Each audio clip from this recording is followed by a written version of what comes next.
Chamado aos bivocacionados, um dos textos base é Atos 18, de 1 a 4, mas nós temos outros textos também que nós vamos nos basear nesta noite. Quando você ouve falar nessa palavra vocacionado ou bivocacionado, você pode pensar assim, não, isso daí não é meu assunto. Isso não é meu assunto. Isso daí é para quem tem um chamado especial, para quem quer ser pastor, para quem quer ser missionário. Então nós vamos iniciar fazendo essa pergunta. Para quem é esse assunto a respeito da bivocação?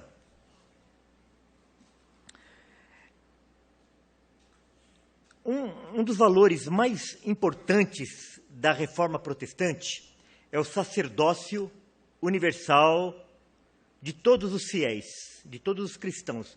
O sacerdócio universal de todos os crentes. Agora, o que é isso? O que é esse sacerdócio universal de todos os fiéis, de todos os crentes, de todos os convertidos? Nós precisamos lembrar que no Antigo Testamento, Deus chamou da tribo de Levi os sacerdotes e o sumo sacerdote. E cabia a essas pessoas a incumbência de intermediar a relação entre o homem e Deus, que essa relação havia se rompido por causa do pecado. Então, por causa do pecado, o homem perdeu a habilidade, o homem perdeu a capacidade de se dirigir diretamente a Deus. E esse trabalho de mediação, ele era feito através do sacerdote e através do sumo sacerdote. Isso era no Antigo Testamento, embora não fosse um princípio absoluto, como nós vemos lá em Êxodo 19, 5 e 6. Agora, pois, se diligentemente ouvirdes a minha voz e guardardes a minha aliança, então sereis a minha propriedade peculiar dentre todos os povos, porque toda a terra é minha. Vós me sereis reino de sacerdotes e nação santa. São estas as palavras que falarás aos filhos de Israel. Outro texto lá em Isaías 61, 6. Mas vós sereis chamados sacerdotes do Senhor, e vos chamarão ministros de nosso Deus. Comereis as riquezas das nações, e na sua glória vos gloriareis. Então, o princípio geral é que essa mediação entre o homem e Deus era feito através dos sacerdotes e dos sumos sacerdotes, embora toda a nação escolhida fosse também considerada sacerdote, nação santa. E no Novo Testamento? Então nós precisamos recordar que quando Cristo morreu, rasgou-se o véu do templo de baixo em cima. Isso significou que a partir dali, o homem teria acesso direto com Deus através do sacerdócio de Cristo. Então, aquela mediação que no Antigo Testamento era feita através do sacerdote e do sumo sacerdote, era uma figura do sacerdócio de Cristo, daquilo que Cristo faria. Ele se transformaria, então, no nosso sumo sacerdote, perfeito e eterno, cujo sacrifício se deu uma única vez. Se os sacrifícios sacerdotais, eles se renovavam todos os anos, porque ele era um sacrifício imperfeito, porque ele era feito por homens imperfeitos, o sacrifício de Cristo foi feito de uma vez por todas. Por isso que quando Cristo entrega a sua vida, ele fala, está consumado. Não há mais necessidade de todos os anos se entregar animais para que eles fossem oferecidos, porque o Cordeiro de Deus foi entregue de uma vez para sempre. Hebreus 12, 24. E a Jesus, o mediador da nova aliança, e ao sangue da aspersão, que fala coisas superiores ao que fala o próprio Abel. Então Cristo é o nosso sacerdote. Cristo é o profeta, Cristo é o rei. Ele é o nosso sumo sacerdote, o nosso sacerdote para sempre. Aquele que é o mediador entre o homem e Deus. O único mediador entre o homem e Deus. Cristo é o sumo sacerdote da nova aliança. Mas todos aqueles que já entregamos a nossa vida para Cristo, nós recebemos uma incumbência também do mesmo Cristo, nosso sumo sacerdote. 1 Pedro 2,5. Também vós mesmos, como pedras que vivem, sois edificados, casa espiritual, para serdes sacerdócio santo, a fim de oferecerdes sacrifícios espirituais agradáveis a Deus, por intermédio de Jesus Cristo. Então, se na antiga aliança, esse serviço espiritual, esse serviço sacerdotal era entregue para algumas pessoas em especial, na nova aliança, todos nós nos tornamos sacerdotes. Todos nós, através de Cristo, nós temos acesso livre a Deus. Por isso que quando nós oramos diretamente a Deus, mas nós oramos em nome de Jesus. Então, por isso, igreja, por isso, irmãos, quando você está passando por algum problema, alguma dificuldade, não há necessidade de você procurar uma pessoa especial para orar por você.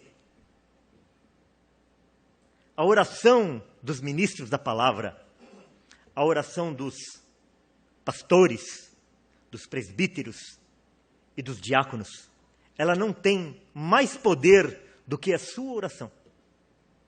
Porque tanto a sua oração, como a oração dos ministros da palavra, dos presbíteros, dos anciãos, dos diáconos, todas elas são feitas em nome de Jesus, assim como a sua. Logicamente que não é proibido você pedir a oração de outras pessoas, de outros irmãos. Não é isso que eu estou falando. Mas essas orações não são mais especiais do que a sua oração. Porque através da morte de Cristo, e em nome dele, você também tem livre acesso ao Pai. Como também você adquiriu o privilégio de interceder por outras pessoas junto a Deus em nome de Jesus. É por isso que nós oramos em nosso favor e nós podemos também orar em favor de outras pessoas em nome de Cristo, porque nós somos sacerdotes através de Cristo. Então esta palavra é para cada um de nós. Para cada um de nós que na nova aliança nós também somos sacerdotes, nós temos um trabalho espiritual a fazer para o nosso Senhor. Embora essa palavra possa ser aplicada com mais profundidade para aqueles que têm um chamado especial. Para aqueles que são chamados a serem pastores, presbíteros, missionários e diáconos.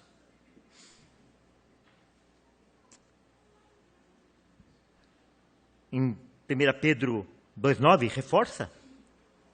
1 Pedro 2,9. Nós cantamos, inclusive, uma canção com essa letra. Vós, porém, sois raça eleita, sacerdócio real, nação santa, povo de propriedade exclusiva de Deus, a fim de proclamardes as virtudes daquele que vos chamou das trevas para a sua maravilhosa luz. A quem cabe? A uma classe especial de pessoas? Não, isso cabe a todos nós. Esse é um chamado universal, a fim de proclamardes as virtudes daquele que vos chamou das trevas para a sua maravilhosa luz. Antes eu era cego e agora eu vejo.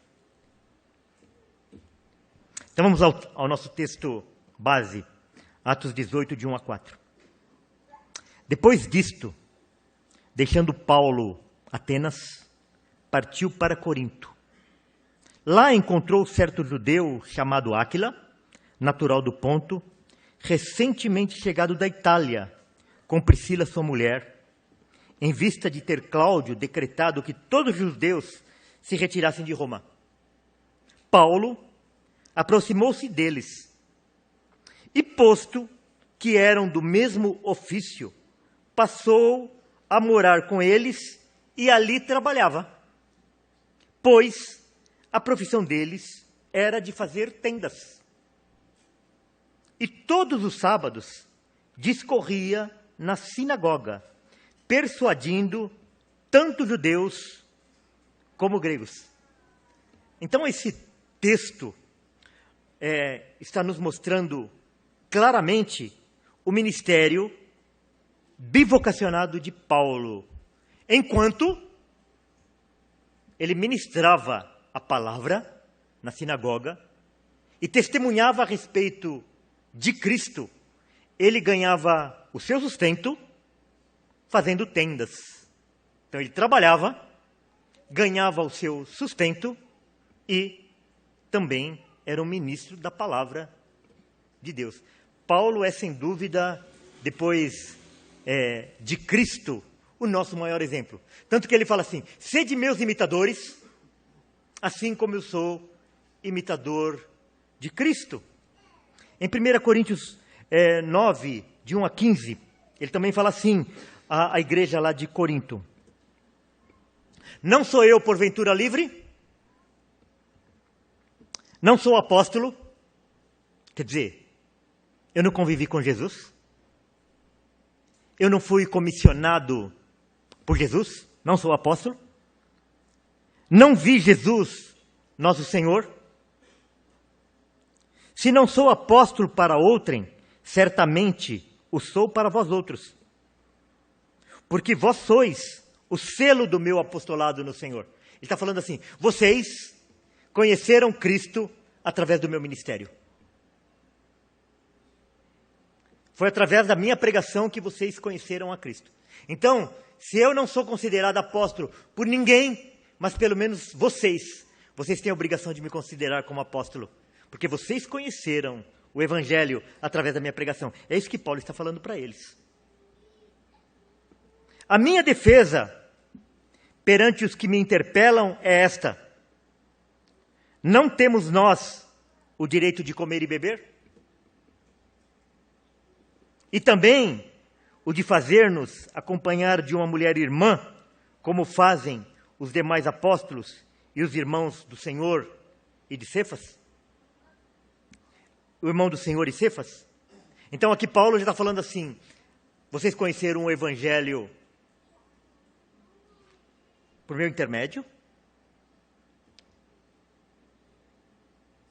E eu devo ser reconhecido por vocês. E eu não tenho o direito de comer e de beber?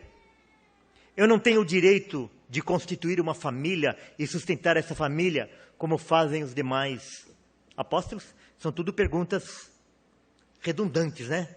Que não necessita de resposta. Ou somente eu e Barnabé não temos o direito de deixar de trabalhar?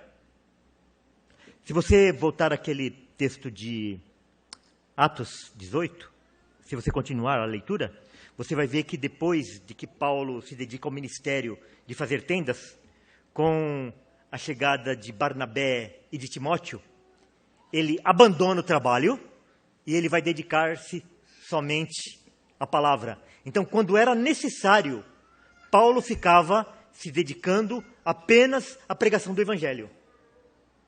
E quando isso não era possível, ele ia ganhar o seu sustento em outro local e ia dedicar parte do seu trabalho ao ministério. Então, Paulo é nosso exemplo, e ele foi um ministro da palavra, um apóstolo do Senhor, que parte do seu ministério ele exerceu de forma integral, vivendo do evangelho, e em outra parte, ele tinha então o seu sustento do seu trabalho manual, da sua profissão, e daí ele se dedicava ao evangelho. Ou somente eu e Barnabé não temos o direito de deixar de trabalhar? Quem jamais vai à guerra à sua própria custa? Quem planta a vinha e não come do seu fruto? Ou quem apacenta um rebanho e não se alimenta do leite do rebanho? Porventura, falo isto como homem, ou não o diz também a lei? Porque na lei de Moisés está escrito: não atarás a boca ao boi quando pisa o trigo. Acaso é com bois que Deus se preocupa? Ou é seguramente por nós o que ele diz? Certo que é por nós que está escrito, pois o que lavra cumpre fazê-lo com esperança. O que pisa o trigo, faça-o na esperança de receber a parte que lhe é devida. Se nós vos semeamos as coisas espirituais, será muito recolhermos de vós bens materiais?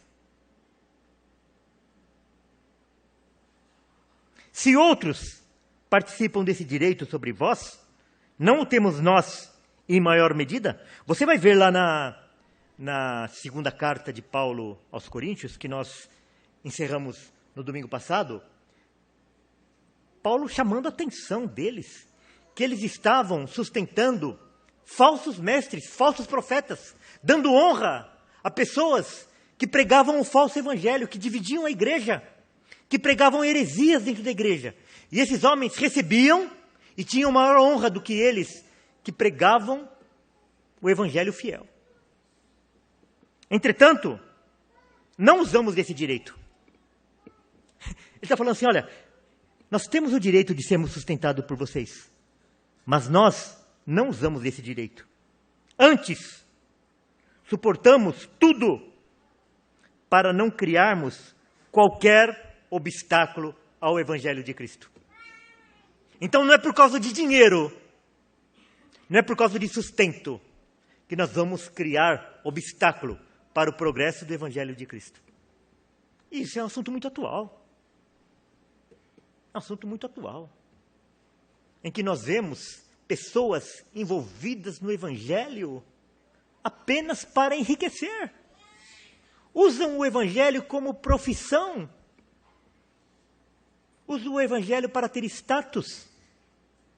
Adequam a sua pregação, a sua mensagem, apenas para agradar o público. Para que não perca fiéis, e perdendo os fiéis, percam o dízimo, e percam o seu sustento. Uma vergonha. O dinheiro tem sido motivo de escândalo para o evangelho nos nossos dias.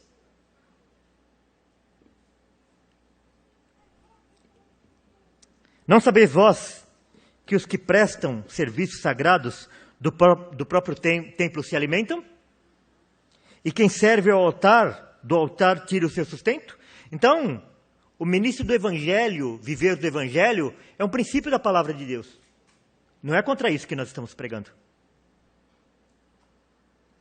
Assim ordenou também o Senhor aos que pregam o evangelho, que vivam do evangelho. Esse é o princípio da palavra de Deus. Eu, porém, não me tenho servido de nenhuma destas coisas, e não escrevo isto para que assim se faça comigo, porque melhor me fora morrer antes que alguém me anule essa glória. Então aqui Paulo está reconhecendo o direito, está reconhecendo o ensino de que aqueles que trabalham no evangelho, que vivam do evangelho. Mas ele diz assim, eu mesmo não exerço esse direito, eu não quero esse direito, para que ninguém me tire essa glória e que eu não seja motivo de escândalo e de tropeço para o evangelho. O mesmo assunto em 2 Tessalonicenses 3, de 6 a 9, agora escrevendo para outra igreja. Nós vos ordenamos, irmãos, em nome do Senhor Jesus Cristo, que vos aparteis de todo irmão que ande desordenadamente, e não segundo a tradição que de nós recebestes. Pois vós mesmos estáis cientes do modo por que vos convém imitar-nos, visto que nunca nos portamos desordenadamente entre vós, nem jamais comemos pão à custa de outrem. Pelo contrário, em labor e fadiga, de dia, de noite e de dia, trabalhamos, a fim de não sermos pesado a nenhum de vós, não porque não tivéssemos esse direito, mas por termos em vista oferecer-vos exemplo em vós mesmos, para nos imitardes. Olha que interessante, Paulo está falando assim, eu tinha o direito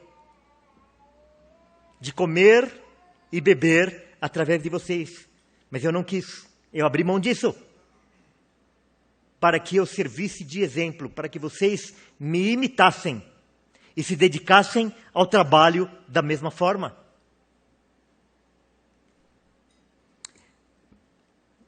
Então, antes de nós fazermos essa aplicação, eu quero deixar 3 pressupostos. O primeiro deles, não é errado exercer o ministério de tempo integral, obtendo sustento exclusivamente do ministério. Isso é um princípio da palavra de Deus, como nós acabamos de ver. Então, irmãos da igreja, se um dia nós tivermos a necessidade de trabalho, de termos 1, 2 ou mais ministros de tempo integral e que vivam do dízimo e das ofertas da igreja, isso é legítimo. Isso é um princípio da palavra de Deus. Então, esse é o primeiro pressuposto. Isso é legítimo. Nós, graças a Deus, hoje nós não temos essa necessidade. Então, nós não temos ministros que recebem para exercer o seu ministério aqui na igreja. Mas, se nós precisássemos, isso é legítimo. É uma coisa que é ensinada pelo Senhor, que aquele que vive para o Evangelho deve viver do Evangelho. O segundo pressuposto, não é errado exercer uma atividade profissional secular e exercer o ministério também. Então, se não é errado exercer o ministério de tempo integral e viver do Evangelho, também não está errado a pessoa ter uma atividade secular, uma atividade profissional e exercer o seu ministério. Como Paulo fez na maior parte do seu ministério. Em terceiro, em ambos os casos, o ministro deve trabalhar em equipe e preparar outros líderes. Ele não é alguém que faz carreira solo. Ele não é alguém que centraliza. Ele não é um ditador. Ele não deve ser alguém que tenha medo de perder o seu espaço. Nós conhecemos,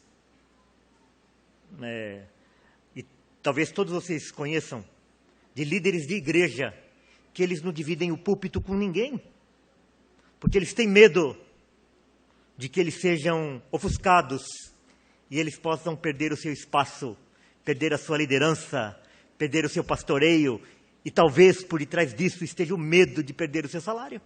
Isso acontece na igreja. Então o líder deve exercer o seu ministério junto com outros obreiros e preparar outros líderes para que também possam exercer esse ministério. Então esses são os 3 pressupostos. Bivocacionado é aquele ministro, aquele sacerdote, como eu já disse no início, aquela pessoa que não exerce seu ministério em tempo integral, possuindo uma atividade secular que tira a totalidade ou parte de seu sustento. Então, a pessoa ele exerce uma atividade fora da igreja, e daí ou ele tira o seu sustento totalmente, dessa atividade secular e ele não tem nenhum rendimento da igreja, ou então é uma coisa mista. Ele exerce uma outra atividade em tempo parcial e lá ele tira uma parte do seu sustento e outra parte do sustento é feita pela igreja através do sustento ministerial que esse ministro recebe. Então, esse é o trabalho bivocacionado. A pessoa tem duas vocações, dois chamados. Um ministério, que é na igreja, que é no evangelho, e um outro ministério, um outro trabalho secular, profissional, como qualquer outro. Quais são as dificuldades de se exercer esse trabalho bivocacionado? Administrar o tempo para poder exercer as duas atividades, sem sacrificar o tempo em família, descanso e saúde e em outras tarefas. Então, a pessoa ele resolve, ele tem um trabalho e ele resolve também exercer um trabalho ministerial e ele deve tomar cuidado para que ele exercendo essas duas coisas, ele não abandone a sua família, ele não abandone as suas obrigações familiares, ele não abandone o cuidado que ele deve ter com sua saúde, com o equilíbrio da sua família, com o contato com os amigos. E essa é a primeira dificuldade. Então, a pessoa, ele vai exercer um ministério bivocacionado e ele vai se dedicar somente a essas duas atividades. E às vezes ele acaba perdendo o ministério principal dele, que é o pastoreio da sua família. Então essa é a primeira dificuldade com aquela pessoa que vai exercer um ministério bivocacionado. Administrar as pressões da dupla jornada. Porque qualquer que seja o nosso trabalho, nós sofremos pressão. Tanto na igreja, tanto no evangelho, como num trabalho secular. E muitas vezes as pessoas eles recebem pressão em uma das duas vocações, ou das duas vocações, e ele acaba não suportando. Irmãos, tem sido comum nós recebemos notícia de pastores que se suicidam. Por que acontece isso? Porque eles não conseguiram administrar as pressões. Pastores estressados, pastores com outros problemas psicológicos sérios, muitas vezes obrigados a abandonar o ministério por causa desses problemas psicológicos. Então, uma outra dificuldade é administrar essas pressões da dupla vocação, da dupla jornada de trabalho. Outra dificuldade, saber dividir as duas funções. Não misturar as coisas que não podem ser misturadas. Não trazer problema de uma vocação para outra vocação. Conflito de interesse entre as duas vocações. Administrar as demandas, as necessidades de um trabalho e de outro trabalho, de uma vocação e de outra vocação. É uma dificuldade também que aquele que é chamado como um ministro bivocacionado, ele vai passar. E ele tem que ter estrutura para que isso não afete as suas atividades. Você imaginou, por exemplo, citando apenas um exemplo, a pessoa ele exerce uma jornada de trabalho e ali nessa jornada de trabalho ele não pode sair para nada. Daí acontece uma emergência, por exemplo, na igreja, um caso de doença, um caso que precisa de uma assistência imediata e ele está preso ali no seu trabalho que ele não pode sair, não pode fazer uma ligação ou coisa. Então, isso é difícil, isso é uma pressão difícil de se administrar, mas que é necessário que aquele que tem um chamado bivocacional, ele tenha certeza de que ele vai passar. E ele precisa saber administrar essas situações. E ter uma atividade que não seja incompatível com o ministério.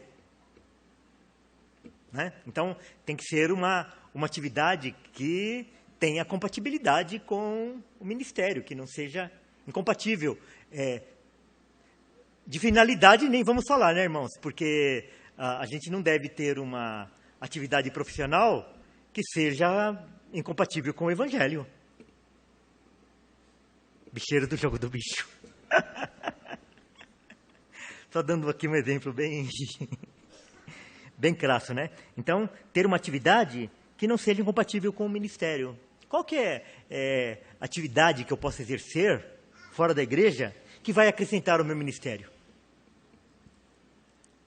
Que eu não vou ser obrigado a fazer coisas que vai de encontro, contrários àquilo que nós aprendemos, àquilo que nós ensinamos. Agora, se o ministério de tempo integral ele tem muitas dificuldades, ele também tem muitos benefícios. O primeiro dos benefícios é a obtenção de maturidade e disciplina. O ministro de tempo integral, que exerce esse ministério bivocacionado, ele vai adquirir maturidade e disciplina. Irmãos, quem já tem um pouco mais de tempo em igreja, sabe a dificuldade que é nós lidarmos com pastores e com ministros que nunca trabalharam, que nunca tiveram uma carteira profissional assinada, que nunca tiveram disciplina, que nunca cumpriram o horário, que nunca tiveram que prestar contas a alguém. Eles não têm a mínima noção do que os crentes passam no seu dia a dia. Meu pai contava a história de que um dia um pastor fala assim que o culto poderia no domingo terminar a hora que quisesse, porque aquele tempo lá era dedicado ao Senhor, então ele podia pregar o quanto ele quisesse. Daí diz que um irmão lá bem simples falou assim, olha pastor, o senhor pode pregar o quanto o senhor quiser, mas nós só vamos ouvir o quanto nós pudermos, porque amanhã, 5 horas da manhã, a gente precisa levantar da cama e irmos trabalhar. Então, alguém que nunca trabalhou, não tem essa maturidade e essa disciplina. E isso, sem dúvida, acaba acarretando muitos problemas para a igreja. É por isso que nós incentivamos aqueles que têm um chamado ministerial. Antes de ir fazer um seminário para se tornarem bacharéis em teologia, tem uma profissão. Tenha uma profissão. Aprendam a fazer tendas. Tenham um emprego. Que batam o ponto. Que precisem ter disciplina. Que tenham metas. Que sejam subordinadas a outras pessoas. Isso ajuda na disciplina, na humildade, no planejamento. Exemplo aos de dentro e aos de fora. Paulo falou isso, que ele fazia isso por exemplo, para que ele fosse exemplo, para que ele fosse imitado. Então, quando um ministro, ele exerce um trabalho profissional e ele não vive somente do Evangelho, ele é um exemplo para a igreja. Mas ele é um exemplo também para os de fora. Ainda mais nos dias de hoje, no século XXI, em que esse mundo acha que todo mundo que está envolvido com o Evangelho está envolvido por um interesse financeiro. Não é isso? Viabilização de ministérios pequenos. Irmãos, quantos trabalhos, quantos pequenos grupos, eles não são igrejas, até hoje, porque ainda eles não têm capacidade de sustentar um obreiro de tempo integral. E aquele grupo fica padecendo, enfraquecido. Por quê? Porque a igreja não tem ninguém que se disponha a exercer o ministério pastoral, o ministério de liderança, o ministério como presbítero, de forma bivocacionada. Ganhar o seu sustento fora da igreja e exercer o seu ministério.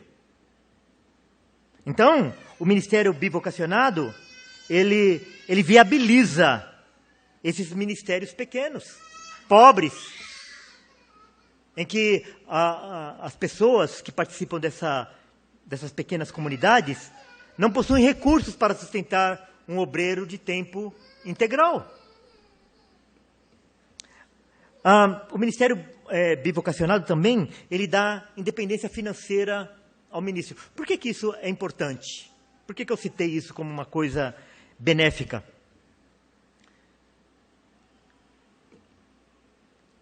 Irmãos, eu já falei hoje mesmo, assim, que quantos pastores, eles não precisam distorcer o evangelho para não desagradar pessoas dentro da igreja.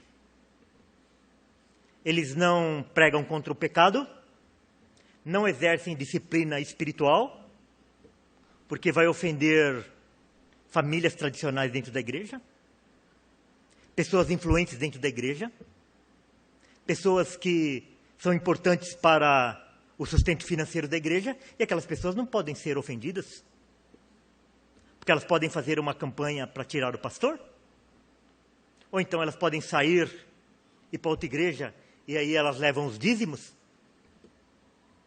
Então, essa independência financeira para o obreiro, nesse caso, é muito importante. Poder contribuir financeiramente para o reino. Então, não somente esse obreiro que exerce esse ministério bivocacionado, ele não necessita de tirar recursos da igreja, como ele ainda tem capacidade dele também ser um contribuinte. E ajudar no sustento da igreja, ajudar no sustento de outras pessoas que precisam ser sustentados, ajudar o sustento de outros ministérios, de outros missionários. Então, também é um benefício desse ministério bivocacionado. Contato com a realidade do dia a dia. Como eu já falei aqui, o ministro do evangelho, ele precisa saber o que o povo passa, o que o povo sofre. Quais são as agruras do dia a dia dos trabalhadores, daqueles que precisam levar o sustento para casa. Agora, se ele a vida inteira só exerceu trabalhos espirituais, ele não vai ter a mínima noção da pressão que as pessoas sofrem, do que os irmãos da igreja sofrem no dia a dia. Contato com a realidade do dia a dia. Oportunidade de compartilhar o evangelho fora do ambiente religioso. Uma grande oportunidade. Porque aqueles que exercem uma atividade fora da igreja, eles vão ter contato com pessoas fora da igreja. Na escola, na fábrica, no banco, no comércio, em qualquer lugar. Irmãos, tem muitos pastores que vão chegar no céu de mãos vazias. Mãos vazias que eu falo assim no sentido de que eles não vão ter nenhuma alma para apresentar ao Senhor. Eles só lidaram com crentes? Só lidaram com fiéis a vida inteira? Pastores que nunca evangelizaram um mecânico? O vigia do prédio? O gerente do banco? O padeiro? O balconista? Só tem contato com crentes? Então, esse trabalho bivocacionado, ele favorece isso. Nós temos contato com outras pessoas fora do ambiente religioso, oportunidade de nós compartilharmos o evangelho com essas pessoas. E exercer o ministério em locais onde é proibido o ministério oficial. Então, nós temos hoje muitos países que eles estão fechados para o evangelho.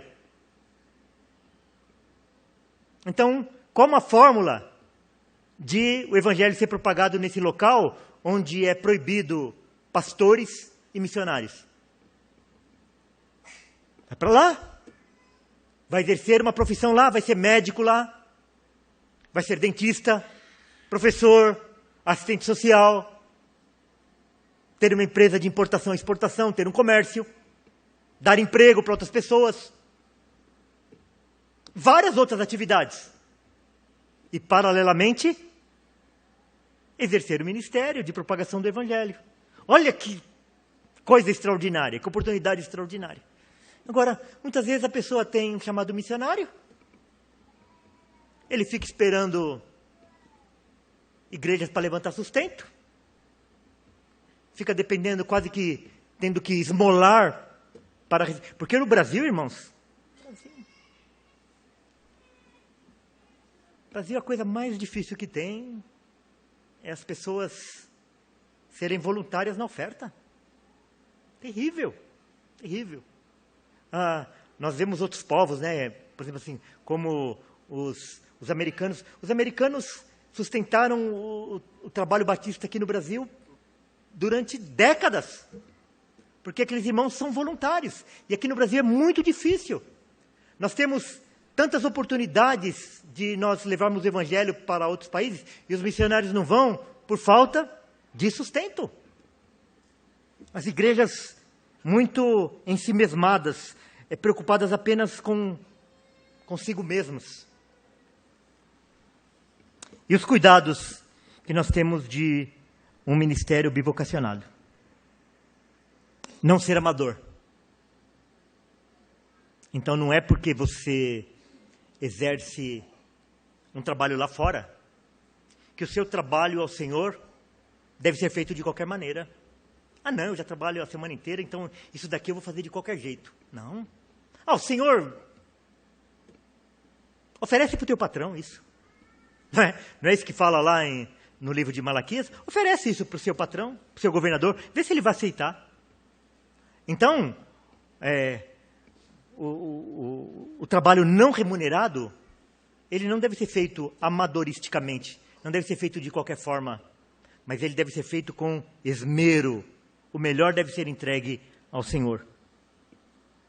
Não ser amador, não ser despreparado. Então não é porque a pessoa exerce um ministério bivocacionado que ele não deve estudar, que ele não deve se preparar, que ele não deve fazer um curso teológico, que ele não deve ler, que ele não deve participar de conferências, que ele não deve ouvir outras pessoas. Ele deve se aprimorar.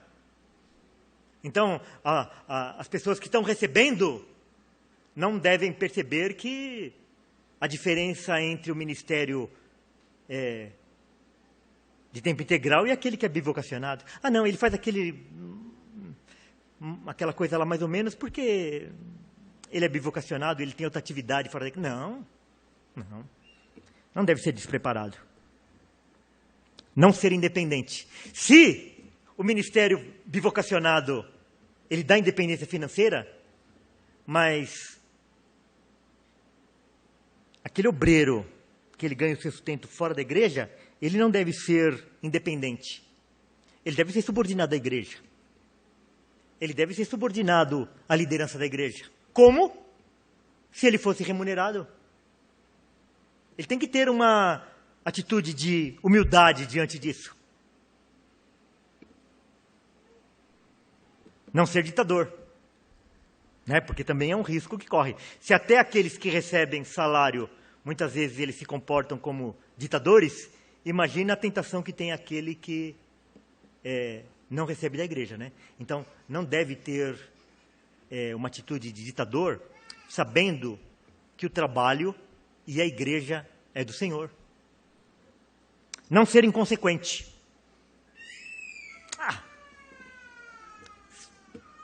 Não medir as consequências. Vai fazendo as coisas de qualquer forma. Porque, como ele não tem envolvimento financeiro com a igreja, pode fazer de qualquer forma, depois lá na frente a gente vê como isso fica. Não. As coisas devem ser feitas de forma responsável. Ter uma atividade secular que propicie certa liberdade e autonomia. Já falei e volto a falar. Então, essa outra atividade tem que dar possibilidade da pessoa ter uma certa autonomia para mudar o horário, para um dia poder não ir trabalhar um período do dia, para que ela possa atender às emergências do ministério quando essas emergências surgirem. e não se achar superior e nem inferior aos obreiros de tempo integral. Então, aquele que exerce o ministério bivocacionado, ele não deve se sentir nem superior e nem inferior aos demais. Ele foi chamado para ser vocacionado de uma certa forma e ele deve prestar contas ao Senhor daquela forma com que ele foi chamado. Nem inferior e nem superior. E a igreja também não deve ver aquele obreiro de tempo integral ou parcial de maneira diferente. Ambos são iguais, porque ambos estão desempenhando um ministério conforme eles foram vocacionados, conforme eles foram chamados pelo Senhor. E qual é o objetivo dos vocacionados e dos bivocacionados? Daqueles que exercem ministério de tempo integral e aqueles que exercem o ministério, então, uma atividade lá fora e a outra atividade no reino. 1 Coríntios 10 e 31 responde esse nosso questionamento. Portanto, quer comais, quer bebais, ou façais outra coisa qualquer, fazei tudo para a glória de Deus. Esse é o objetivo de todos nós. Então, resumindo,